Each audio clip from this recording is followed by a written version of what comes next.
Fala galera, está no ar mais um Papo Filosófico. Para darmos sequência ao nosso estudo sobre o helenismo, hoje nós falaremos sobre a última escola filosófica desse período. Não na ordem cronológica, mas da última que nós falaremos ao tratar desse período do helenismo. Hoje nós falaremos então sobre Pirro de Élida e o ceticismo. Pirro vai criar uma escola filosófica conhecida como pirronismo, a partir dos pensamentos de Górgias. Górgias, se você se lembra, ele era um sofista, considerado então o pai do ceticismo. Ceticismo que acredita não ser possível conhecermos a verdade. Górgias então dizia: o ser não existe. Se ele existe, não podemos pensá-lo. Se pensarmos, não podemos comunicá-lo. Observe que para todas as afirmações ele traz uma dúvida. Sendo assim, acreditava ele que não seria possível nós conhecermos a verdade de nada. É aí que Pirro de Élida, entre os anos de 365 e 270 a.C., ele então vai criar aí o pirronismo, certo?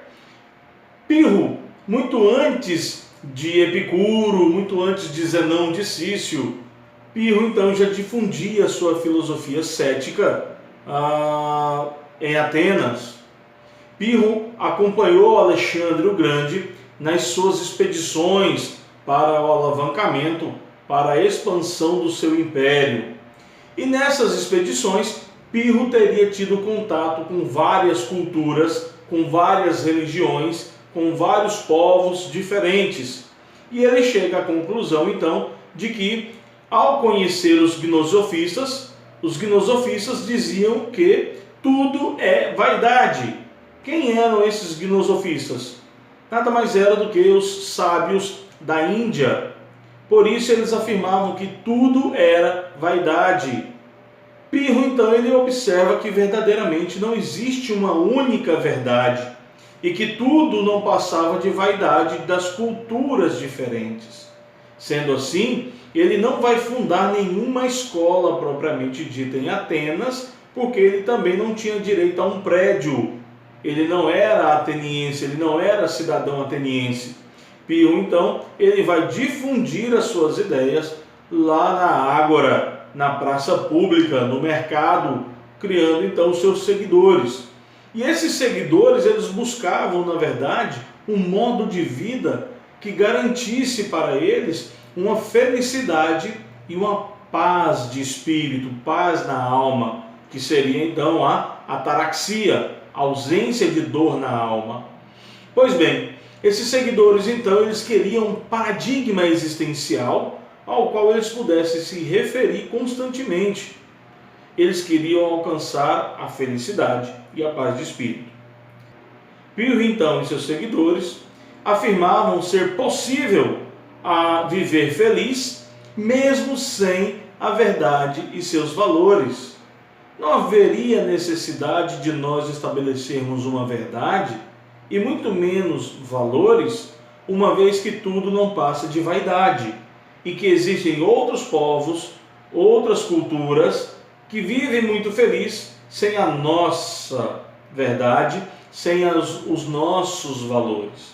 Por isso, Pirro de Élida, então, ele vai dizer para nós que a felicidade deve ser buscada da seguinte forma. Primeiro, ele vai nos colocar 3 perguntas e o seu discípulo, Timon, vai nos dar as respostas. Vamos intercalar perguntas e respostas então. Observem. A primeira pergunta para se alcançar a felicidade seria: como são as coisas por natureza, sem a interferência, sem a intervenção do homem?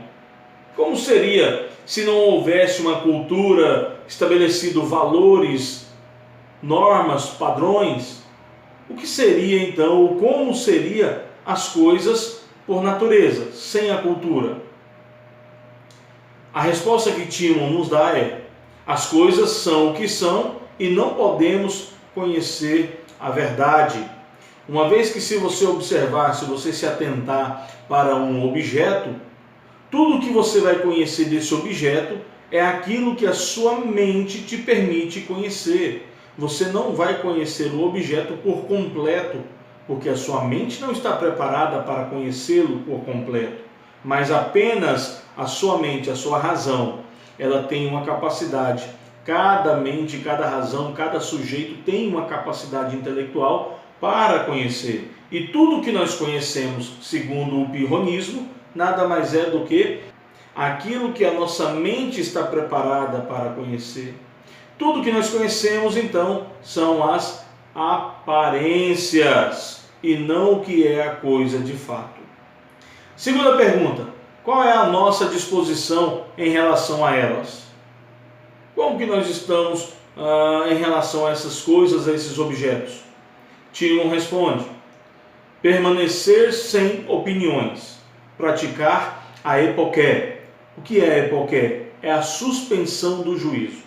Uma vez que nós não podemos conhecer a verdade de nada, cabe a nós então não falarmos nada.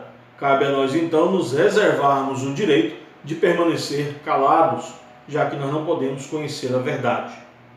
Terceira pergunta: o que ocorrerá se nos comportarmos assim? Assim como? Sem saber o que as coisas são de fato e qual é a nossa disposição em relação a elas. O que acontecerá se nos comportarmos assim? Timon responde dizendo: terão apatia e imperturbabilidade na alma. A apatia é sem sentimentos. Já que nós não podemos conhecer a verdade de nada, não tem por que desenvolvermos sentimentos por nada. Apatia, sem sentimentos. E a imperturbabilidade da alma é a ataraxia. Você não vai sofrer angústia, aflição, porque você não conhece determinada coisa, não sabe a verdade. A busca pela verdade, a busca pela felicidade, se dá exatamente na prática da ataraxia, ausência de dor na alma, e na apatia, ausência de sentimentos. Assim nós podemos então ter uma vida feliz sem a verdade e sem os valores. Observe, os sentidos então e a razão não podem conhecer a verdade e por isso deve se contentar com as aparências, forma superficial. Podemos nos contentar com aquilo que se apresenta a nós. Nós não precisamos querer conhecer a verdade, mas a aparência nos basta para que nós possamos ser felizes. Logo, a virtude deve ser o único bem que se deve ser buscado. A virtude, a prática do bem. A afasia é exatamente esse esquecimento daquilo que não se pode falar. Eu não posso me expressar a respeito de um assunto, então eu acabo me esquecendo dele. Sendo assim, isso está dentro da ataraxia, ausência de dor na alma. Se você não pode falar nada sobre alguma coisa, não tenha conhecimento verdadeiro sobre ele, contente-se com as aparências e seja feliz. Pois bem, isso é o pirronismo. Nós não podemos ter a verdade de nada, devemos nos contentar com isso para que nós possamos ser felizes. Por isso, devemos praticar a apatia e a imperturbabilidade para que possamos alcançar a ataraxia.